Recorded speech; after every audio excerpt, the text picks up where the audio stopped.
Olá pessoal do segundo ano do ensino médio, tio então chegando aqui para mais uma aula, hoje utilizando outra plataforma, utilizaremos o canal da escola, projetei já o livro didático de vocês aqui e juntos nós iremos então fazer os nossos trabalhos acerca do espaço o espaço norte-americano de produção agrícola. Na verdade nós iremos falar sobre a agricultura nos países desenvolvidos, então mantenha um foco e vamos lá.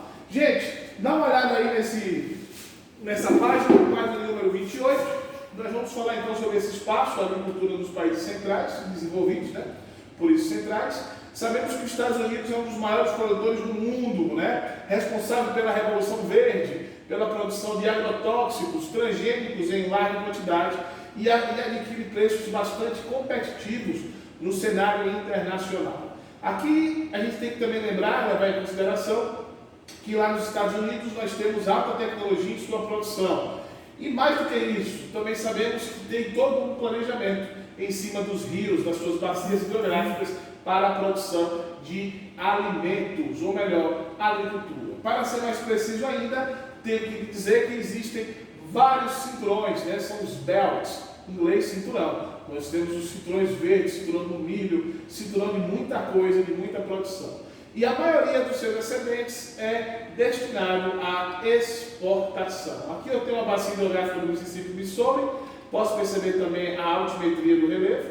Quanto mais escuro, maior a altitude, quanto mais baixo, menor a altitude do relevo, que seria a topografia. E vamos lá, né? As condições dos Estados Unidos também são muito favoráveis para a produção agrícola. O país apresenta muitas terras agriculturáveis, especialmente extensas e férteis nas planícies centrais, situadas nas regiões das montanhas rochosas, e a oeste dos montes Apalaches. Leste com predomínio de clima temperado, drenados pela bacia hidrográfica do Mississippi, Missouri. E temos também, e tudo isso favorece a sua agricultura. Os Estados Unidos apresentam ainda expressiva diversidade de clima. Portanto, você pode ter diferentes tipos de culturas, desde produtos tropicais a produtos de regiões mais frias. Eu falo da região da Flórida e também do Havaí, quando me refiro aos produtos tropicais. Por exemplo, na região de cultivo de germinação mais rigoroso, né? Por exemplo, o trigo, que se dá bem em regiões mais frias, os Estados Unidos também conseguem produzir. A força da agricultura norte-americana também decorre da ênfase na produtividade. Norteou a distribuição das terras ainda no século XIX, durante a expansão do território, o país proporcionou amplo acesso à propriedade familiar. A gente diz que ocorreu lá um certo tipo de reforma agrária, onde ele deu condições para quem quisesse produzir, deu a terra, deu as condições para que a população começasse então a produzir, o que ele chama dos Homestead Act, né? E da estrutura do espaço agrário. Então, uso dos solos e os cinturões de agrícolas. Então, o que eu estava falando dos cinturões era isso. Produção de cítricos, algodão, está vendo aqui? Tem uma produção de trigo, fumo, está aqui a produção de tabaco nessa região, amendoim por aqui. Ou seja, a gente tem aí vários tipos de produção. Nesse mapa, nós percebemos também as regiões de florestas, as áreas que são menos ígneas destinadas à pecuária, intensiva e extensiva a depender da tecnologia, muito plantio de soja, milho, né? E a gente tem aí todo esse processo, as áreas irrigadas, as áreas de hortifruti. As áreas de hortifruti estão mais próximas dos grandes centros para poder ter um fácil tipo de comercialização. É tudo bem esquematizado, tudo bem organizado dentro dos Estados Unidos, no que diz respeito à produção agrícola. Beleza? Tem aqui alguns critérios na distribuição e na produção da agropecuária nos cinturões. Belts quer dizer cinturões, né? Parte do cinturão dos hortifrutis granjeiros fica instalada próximo às áreas urbanas para facilitar as trocas comerciais. Próximo ao cinturão de leite encontra-se o milho e soja, que são produtos que compõem as principais matérias-primas das ações dos animais. Então fica um perto da outra para facilitar a produção. A produção de algodão e culturas cítricas e fruticultura irrigada seguiram tradições históricas, né? Especialmente o caso do algodão, por causa das condições de clima. O cultivo de trigo ocorre nas regiões onde o custo das terras já não é tão elevado, então terras mais baratas para produzir o trigo, sendo comum a existência de grandes propriedades. E, tendo em vista as terras mais férteis no país, foram destinadas à agricultura pecuária extensiva e planejadas para ocupar territórios não desérticos. do Centro-Oeste, situando nos vales das Montanhas Rochosas e nas regiões semiáridas do seu entorno. Beleza? Então, é bom ficar ligado nisso. Os Estados Unidos é um gigante na produção de alimentos. Temos também aqui, ó, o maior produtor mundial de milho, o segundo maior produtor mundial de laranja, maçã, cereja e o terceiro maior produtor mundial de trigo, algodão, noz, amendoim e por aí vai. Então, os Estados Unidos são muito fortes nesses conceitos. Temos também algumas contradições, né? Por exemplo, com o tempo, se não forem tomados cuidados, a prática de monocultura pode causar a infertilidade dos solos. A solução para amenizar esse problema tem sido a dependência cada vez maior de fertilizante químico, que não é tão interessante. O país que muito se utiliza desse modelo, como propaga, encontra resistência para comerciar os seus produtos. Estou falando então dos agrotóxicos e dos produtos transgênicos, beleza? As práticas agrícolas norte-americanas se refletem na controvérsia que envolve a dieta alimentar. Então você tem muito fast food, que gera então um aumento de sódio e gordura calórico nas pessoas, o que causa um problema muito sério, doenças digestivas e principalmente a obesidade, que é responsável por grandes males, né? Estados Unidos, tal como o Brasil, apresenta elevado índice de concentração fundiária, se comparado ao da Europa, viu gente? Ou seja, terras grandes na mão de poucas pessoas. Esvaziamento populacional no espaço do campo contrasta com a urbanização muito intensa em seu território. Então, tem essas contradições que são muito importantes. Já falando da Europa, país central também, a gente já leva para um outro viés. Por quê? Porque a Europa já tem um controle maior, já busca consumir todos os produtos que produzem, busca também uma diminuição de agrotóxicos, busca também a não proliferação de transgênicos, ou seja, o território europeu, por ser um território pouco produtivo, no que diz respeito a terras agriculturáveis, são poucas as áreas, ela intensificou muito a sua produção de forma intensiva e também prioriza alimentos de melhor qualidade. Beleza? Então nós vamos encontrar lá as famosas fazendas multifuncionais, né? Que são propriedades que produzem várias coisas, né? Recebem subsídio estatal, ou seja, o governo banca boa parte aí para preservar o meio ambiente, paisagem, cultura, entre outras modalidades. Nesse modelo, as famílias tendem a buscar fontes complementares de renda na agricultura, investindo, por exemplo, no turismo. Então, é interessante aí esse modelo. Aqui é o cultivo de uvas, aqui é um parreiral na região da Itália, né? Ipínia, essa foto é de 2012. Vamos lá então. Embora as exportações agropecuárias sejam significativas, o mercado europeu merece destaque interno. Além disso, ressalta-se a existência de forte restrição no cultivo de plantas modificadas geneticamente. Lá a gente tem aí poucos tipos que são liberados. Apenas 2 espécies, por exemplo, o milho e a batata, tinham seu cultivo permitido. Somente entram no continente por meio de importação sob a supervisão de agentes regulares. Ou seja, na Europa você só pode comprar, você só pode produzir geneticamente modificados, transgênicos, um tipo de milho e um de batata. E os outros transgênicos que entram no território entram através da comercialização, mas não é produzido em território europeu.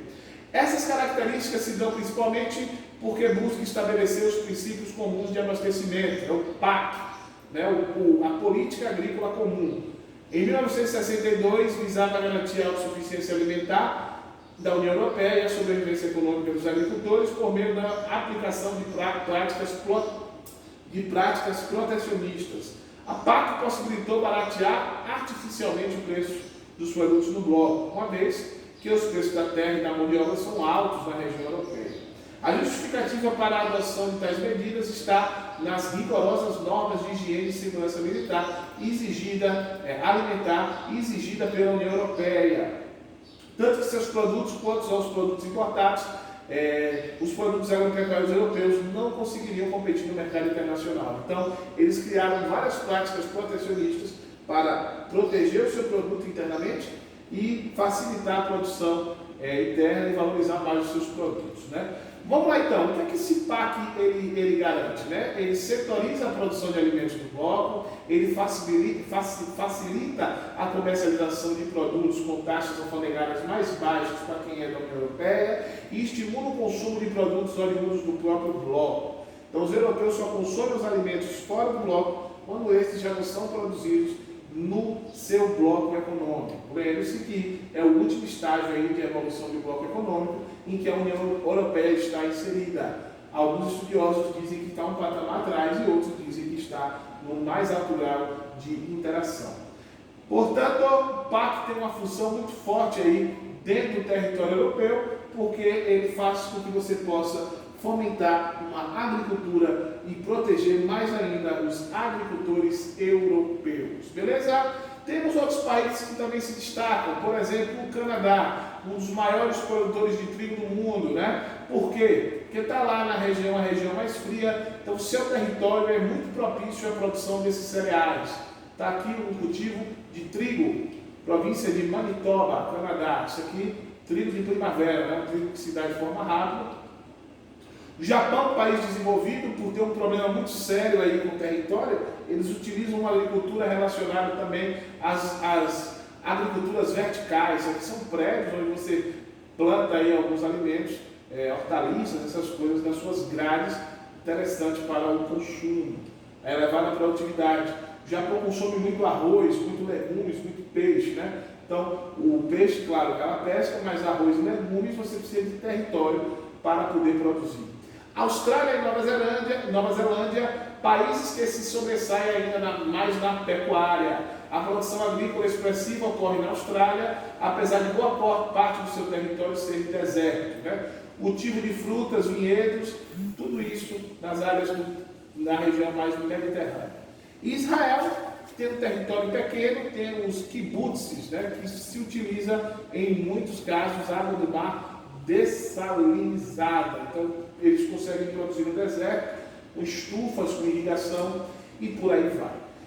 Bem, saindo dessa parte aí dos países desenvolvidos, nós podemos adentrar um pouco na produção dos países periféricos, onde o Brasil está incluído. Beleza? Então, quais são as características aí desses países, principalmente o Brasil? A gente tem latifúndios, ou seja, grandes terras concentradas na mão de poucas pessoas produzindo uma monocultura, mostra então uma divisão de terras equivocada. Produtos de exportação sendo a prioridade da produção e não o abastecimento interno. A prática da monocultura para poder, que leva ao esgotamento do solo, isso é ruim, é muito utilizado no nosso país. E as fazendas são menos mecanizadas. Predomínio de trabalhadores rurais desqualificados, que exercem suas funções em condições precárias, comumente contratados apenas para o período da colheita. Isso é muito comum. Os grandes latifundiários dependem das demandas do mercado mundial de alimentos, muitas vezes com a produção não orientada pelas demandas alimentares de seus países. Então eles produzem de acordo com o que o mundo necessita e não do que o país necessita. O resultado disso é que a gente tem um problema sério aí estabelecido. A gente tem um problema muito forte sendo estabelecido porque a população interna não acha alimento barato, tudo que é produzido é para exportar e o alimento interno começa a ser mais caro. Beleza? Então fica ligado nessas dicas que é muito importante. Participação das grandes corporações transnacionais do agronegócio se dá tradicionalmente na transformação dos alimentos em primários e industrializados. Mais recentemente, elas também têm obtido elevados lucros na distribuição desses alimentos pelas cadeias de supermercados, assim sendo os principais compradores, transformadores e distribuidores dos produtos agrícolas. Suas preferências de demanda têm grande influência desde a colheita, da escolha do que será plantado até a tecnologia que vai ser utilizada. Ou seja, você tem uma cadeia de controle aí muito forte em cima desta produção. Vamos então observar aqui os produtos de destaque na agricultura do mundo periférico. O que é que nós temos aqui? O Brasil se destaca na produção de soja, açúcar e laranja. Argentina, trigo, América Andina, ali da Cordilheira dos Andes, o café, cacau, algodão, cana-de-açúcar e banana. Colômbia e Venezuela, por sinal o café colombiano é um dos melhores do mundo, café e cacau. O México, grande produtor de milho, e a América Central, grande produtor de frutas, abacaxi, manga, as frutas de características mais tropicais de clima quente são produzidas por esses países na América Latina.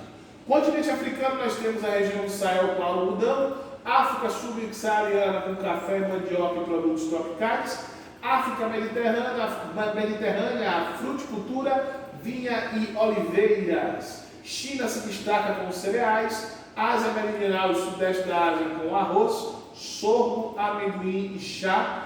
Beleza? E nós temos também na região da Oceania a produção pouco significativa, dando destaque para alguns países que produzem o café, o cacau e alguns tipos de frutas tropicais. Beleza? Muitos territórios agriculturais do mundo periférico ainda são cultivados de forma mais simples, com predomínio de trabalho familiar, pouca utilização de máquinas, menor aplicação de tecnologias. Então, o que é que a gente pode encontrar aí nessas regiões? Pode ou não representar prática de técnicas simples, pode ou não estar integrada às redes mais complexas, pode ou não estar associada ao sistema de cultivos convencionais. As redes complexas aqui são do agronegócio, viu, gente? E pode ser praticadas por produtores isolados em sistemas cooperativos. Então, a gente não pode generalizar tudo. Você encontra regiões que têm grande quantidade e outras não. Certo? Para fechar aqui um pouco o nosso raciocínio e depois falarmos sobre o protecionismo, que é o DAMP, o TRUST e os cartéis, vamos aqui salientar o nosso raciocínio um pouco, falando sobre uma condição que parece ser comum às famílias de agricultores e camponeses em todo o mundo, embora em muitos casos respondam por uma parcela significativa da base alimentar de suas regiões. Então, o governo, sem a distribuição privada de financiamento, aqueles vinculados ao circuito do agronegócio. O agronegócio é voraz, é destruidor. Vocês vão ler aqui o textozinho, beleza?